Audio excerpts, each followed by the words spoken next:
Organisation zéro papier, ça c'est l'objectif quand on veut être organisé au niveau de sa gestion administrative et commerciale. Pourquoi ? Parce que, alors être envahi par le papier, c'est ce qui est pire dans une organisation.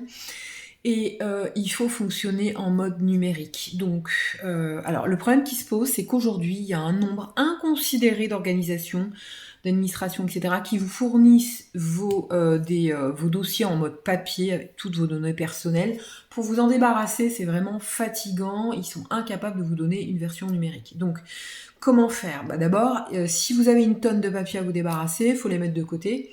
Sachant que c'est un petit peu rébarbatif, il faut avoir une technique pour s'en débarrasser. Donc vous faites des tas, vous marquez un petit peu les thèmes à quoi ça correspond sur chaque tas et vous en prenez, vous essayez de vous débarrasser d'un tas par jour, par exemple, par semaine si vraiment c'est trop compliqué.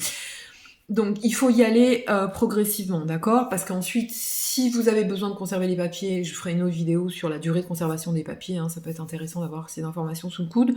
Donc soit vous avez besoin de conserver ces papiers un certain nombre de temps, il va falloir les transférer sur support numérique et les conserver le temps nécessaire, soit vous pouvez vous en débarrasser. Donc, selon le type de document dont il s'agit, il faudra voir quelles sont les règles qui s'appliquent.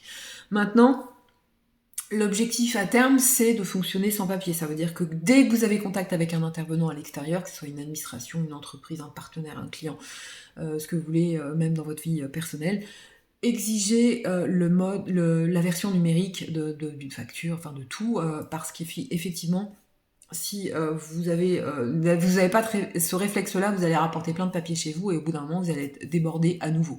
Donc voilà, l'objectif, c'est à l'entrée, sélectionner « Non, merci, je ne veux pas de la version papier, donnez-moi la version numérique ». Et comme ça, déjà, ça limite le travail qu'il y a à faire a posteriori. Ensuite, il faut pouvoir stocker ces papiers. Donc ces papiers, vous allez les stocker soit en ligne, sur le cloud, selon la solution que vous allez choisir, soit support numérique que vous allez conserver chez vous, sur un disque dur ou des clés, etc. Dans tous les cas, il faut pouvoir les conserver et y accéder rapidement. Donc, vous avez soit une organisation logique qui est tout à fait réalisable soi-même, c'est pas très compliqué. Après, si vraiment vous avez beaucoup de documents sur des années compliquées, après maintenant vous avez plein d'agents IA qui vous permettent donc de mettre en place des solutions de recherche internes pour vous personnellement. Ça, on verra ça par la suite, mais il y a vraiment plein d'outils aujourd'hui qui vous permettent même de classer automatiquement. On verra pour les mails. Les mails, c'est pareil, au fur et à mesure où ils arrivent, si vous avez identifié tel mail venant de telle personne, etc., avec tel document, vous pouvez faire en sorte que ça soit classé automatiquement dans votre Drive, par exemple. Bon, ça, c'est des solutions d'automatisation à mettre en place. Sachez que ça existe si vraiment vous êtes débordé et que vous n'en pouvez plus de passer des heures à gérer vos mails vous-même.